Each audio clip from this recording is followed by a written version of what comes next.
Adobe buy කරපු ඔයාලට අපි දීලා තිනවා key එකක්. එතකොට අපි ඒත් එක්කම ඔයාලට link එකක් දීලා තියෙනවා. මේ link එක click කරන්න. link එක click කරාම මෙන්න මේ වගේ interface එකකට තමයි ඔයාලා එන්නේ. එතකොට අපි දීලා තියෙන key එක ඔයාලා copy කරලා මෙන්න මෙතනට paste කරන්න. paste කරාට පස්සේ මෙතන redeem කියලා එනවා. එතන මේ click කරන්න. ඒ click කරාම මෙම තප්පර දෙකක් විතර load වෙලා ඔයාලට මෙන්න මේ වගේ email එකක් පෙන්නනවා.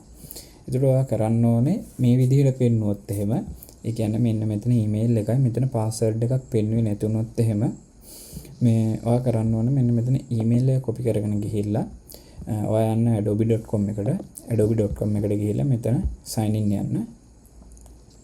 එතනට ගිහිල්ලා මෙන්න මෙතනට මේ email එක paste කරගන්න. paste කරගෙන මෙතන තියෙන continue කියලා එතන continue දෙන්න. ඒ continue දුන්නාම මෙතන load වෙලා මෙන්න මේ වගේ verify your identity කියලා එයි. එතන continue දෙන්න. continue දුන්නාට පස්සේ ඔයාට OTP එකක් මෙතනට insert කරන්න එනවා. ඒක ඔයාලට ගන්න පුළුවන් ආයෙත් අර අතන අපි ගියපු වෙබ්සයිට් එකට යන්න. එතන ගිහලා මෙතන get code කියන එක දෙන්න. ඊට පස්සේ මෙතන wait කියලා වැටලා තප්පර 3-4කින් මේ වගේ code එකක් එයි. ඒක copy කරගෙන ඔයා මෙතනට දාගන්න. මෙතනට දාගත්තට පස්සේ ඔයාලට තියෙනවා first name last name password දාගන්න.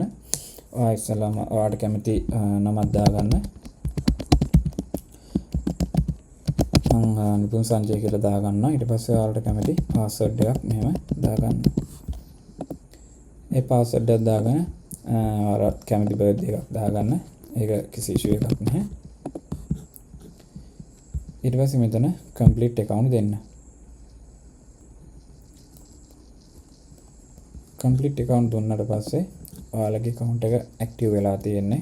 ඔයාලට බලා ගන්න පුළුවන්. මෙන්න මෙතන profile icon එක click කරාම මෙතන credit 4000 පෙන්නනවා.